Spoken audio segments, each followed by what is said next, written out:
please subscribe and don't forget to press the bell icon to get notified whenever we upload a new video. Okay, you're with us here on a fresh new edition of Midcap Radar. I'm Prashant Nair. With me is my colleague Sumera. The market is up 114 points. It's about 7 points from the high point on the Nifty. But the real story has been, of course, the big bounce that continues to come in on the dollar-rupee rate. The rupee is appreciating, it's recovering, and recovering how? So about a rupee and a half out recovery from from Tuesday's level, I guess. Because we saw a big move on Wednesday as well. 71.63. It's about 3/4% change at this point in time. So about a 0.5% change lower on the dollar is what we have. And I mean, it is fueling what is happening to the stock market, and the stock market in turn, I guess, has a rub-off effect on the currency as well. The big meeting is over the weekend, so I guess all in anticipation. So good afternoon. Hi Prashant, good afternoon. And just the announcement of the meeting, it seems, has served the purpose of the meeting itself. So now I don't know, how much is required to be done itself. But yeah, so Friday is looking good. I hope Monday looks as good. But Sumera, this is global as well, right? Yeah. I mean, the market, so Nifty sold off 400 points in very quick successive trading sessions. So there is that. There is the fact that emerging market currencies have been looking pretty good overnight. Dollars in the back foot.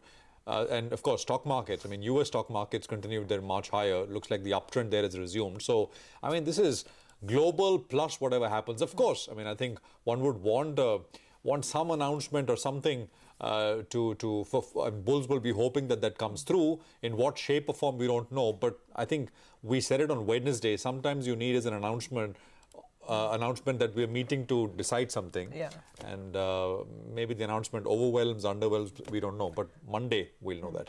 Yeah, and it's not like, I mean, it's not even necessary at the moment that the announcement come tomorrow itself. Yeah. It may come staggered over a period, it may come with a lag of a month or 2 months, but just the fact that the government is watchful and ready to act is, I suppose, what matters most. But here are our top stories. The market now, Ashish Chatrumo is with us in our studios. Ashish, afternoon. Thanks very much.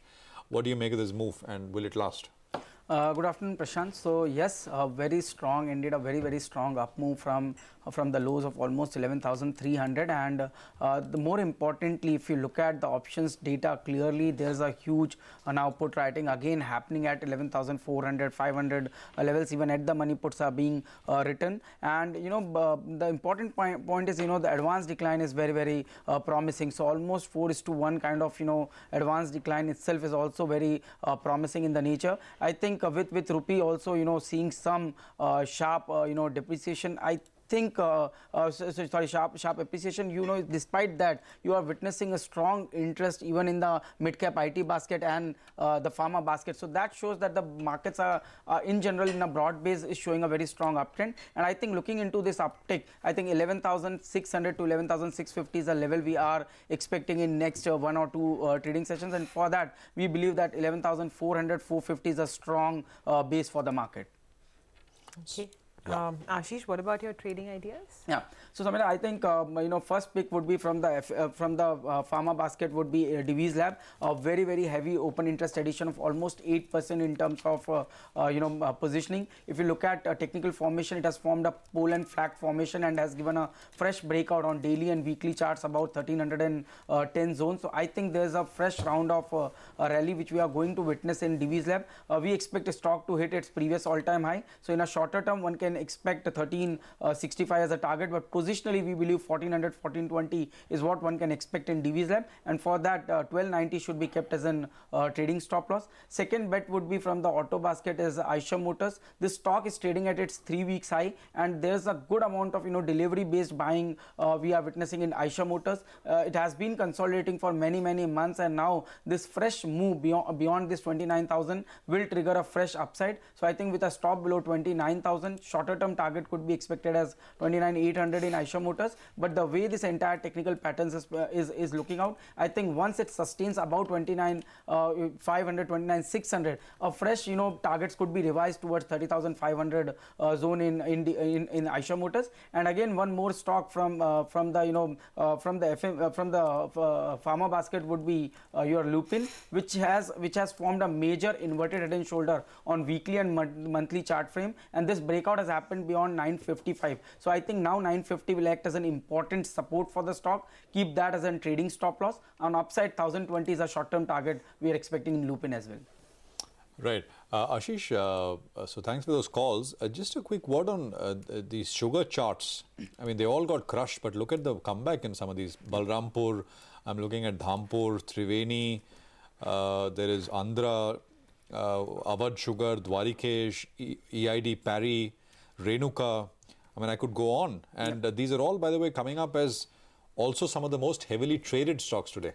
Right. In fact, you mentioned it right. One of the highest ever trading volumes which we have witnessed in at least in a medium term history of these stocks. And look at Dwarikesh, it's an upper circuit at 20%, and still there are a lot of buyers at these price. So I think there's a clear re-rating which we are witnessing in the entire sugar basket post this ethanol prices. And I think there's simultaneously the same amount of buying interest in a stock called Praj Industries, which will be a major beneficiary of any uptick in ethanol. So there also there's a strong uptick. I think this trend is not going to stop. I see at least 15 to 20% kind of upside in stocks like Dwarikesh, Balrampur Chini and Praj Industries.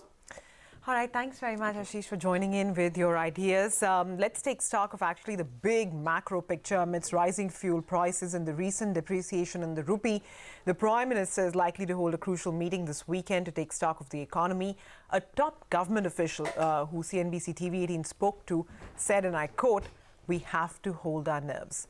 According to sources, the government is of the view that it can't take panic steps on both rupee and fuel. So the big question is, will the Prime Minister announce any measures in his weekend meet? Shireen Ban joins in with a quick check on what are the key issues. Shireen, over to you. There is a crucial meeting that the Prime Minister is holding on Saturday with top government ministers and officials to review the economy. The message that we are getting from our sources is that while the government is vigilant and weighing its options, it will only act when it feels appropriate. So the message is that they may hold fire for now. The sense is that there is no need for a knee-jerk reaction on the rupee because the economic fundamentals continue to remain strong, and also very mindful, especially within the finance ministry, that fiscal prudence is crucial to ensure that bond yields don't spike further and that the rupee stabilizes. In fact, the finance ministry is clear that it wants to stick to the fiscal deficit target. But remember, it is an election year, so eventually this will require political support and a political call. Specifically on the issue of oil, political demand in the first quarter was to lower fuel prices by almost 5 rupees a litre. Now, the demand was that the centre cut excise by 2 rupees, the state reduced VAT by 2 rupees, and OMCs absorb a 1 rupee hit.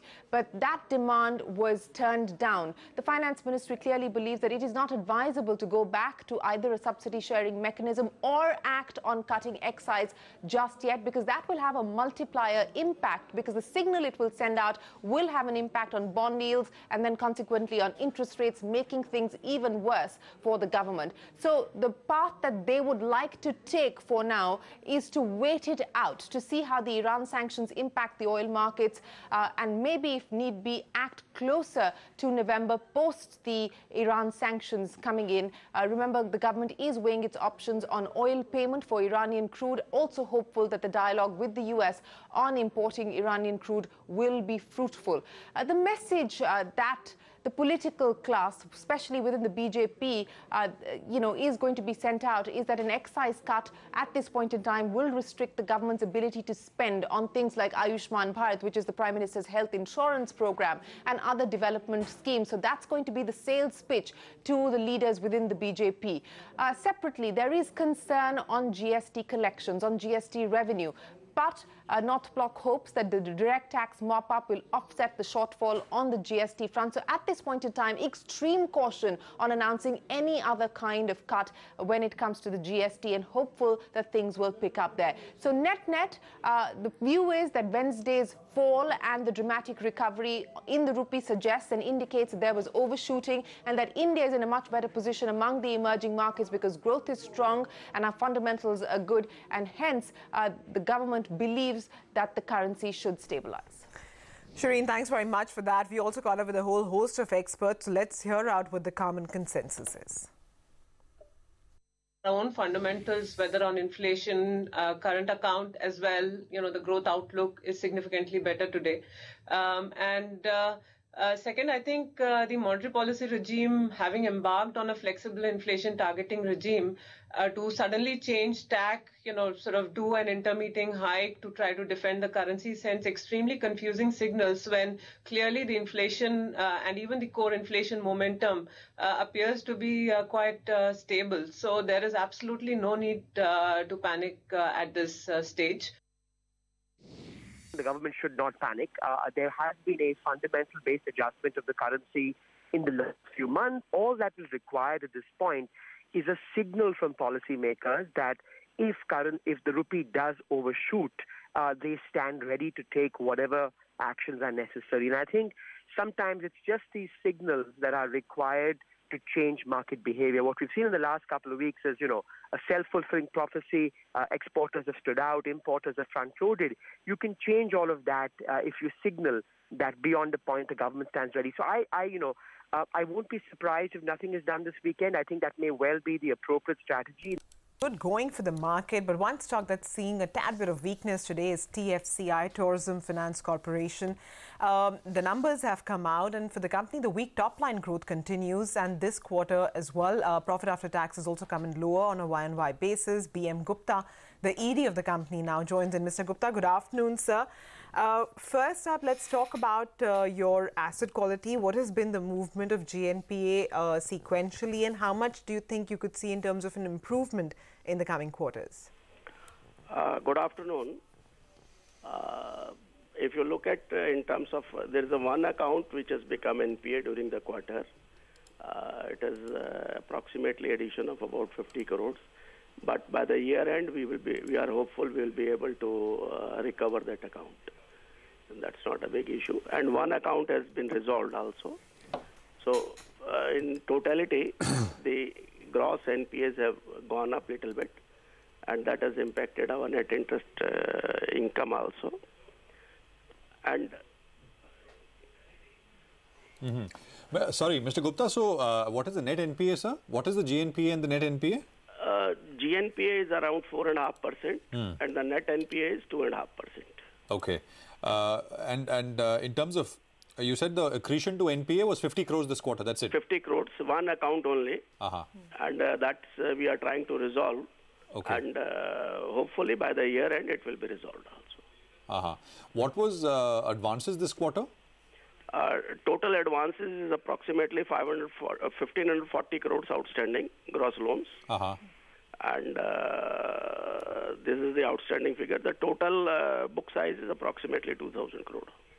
No, so I was saying, what were advances the quarter gone by for which you reported? See, advances is on continuous basis now. So, it's a cumulative. Right. So on cumulative basis, it's outstanding advances, gross advances as on 30th June is approximately 1,550 crores. You don't disclose quarterly advances, is it, Mr. Gupta? No, quarterly disbursement is there. Yes. Disbursement is approximately 150 crores. Okay. And how does it compare to the previous quarter? It's almost similar. Normally, the first quarter disbursements are on the lower side. So this year also, it's the same thing. And by the third and fourth quarter, the disbursements picks up. So if you could just break up things for us in terms of how the various activities that you finance, where are you seeing traction, what is going slow, just some color in terms of the business. Basically, our financing is restricted to the hotel projects. Yes. And more than 85% of our total advances to the hotel segments, particularly in 3-star category, 4 and 5-star categories. Right. And in the last 2 years, we have been mainly concentrating on acquiring from other banks, those cases where because of the shorter repayment schedule or where the other problems are there, and those projects can be revived. Then besides that, the new projects are also being sanctioned. And traction is particularly in Uttarakhand and other areas, the smaller cities. Many new projects are coming. Sir, how much is your, what has been your cost of funds? How much has been the increase? And what do you expect in terms of margins through the year, given that the environment itself appears to be of rising rates? So far as cost of funds is concerned, we have not raised any long-term funds during the last about 1.5 years. And our existing long-term funds carry cost of borrowing at about 9.6%. So far as last 1.5 years and even this quarter also, we have borrowed from the banks, and that is approximately the marginal cost of borrowing is 8.3 to 8.4%. Okay. So you also said that the traction you're seeing is in these 3-star hotels, right? I also understand banquets, amusement parks also are coming under this. Not amusement parks. We are not very upbeat on amusement parks. Okay. But definitely the 3-star category hotels, because in Tier 2, Tier 3 cities, there is a great demand for the banqueting facilities. And so banqueting right. Go ahead, banqueting also, in addition to the banqueting, they need additional room capacity creation also. So that is the major thing. Okay, so what's your loan book breakup and disbursement breakup, sir? Quarterly basis, we don't make... No, for this segment, I mean. No, approximately out of the 1,600 crores total advance, 85% is to the hotel segment. And out of that, approximately 40% you will find to the 3-star category hotel. Another 50% will be to the 5-star category hotels. 20-odd points on the Nifty, 11,489 is where we find ourselves at. The rupee dollar is also going to come up. It's near the day's high, is it? I think I saw a flash at the bottom of the screen. 71.75 is where we are at.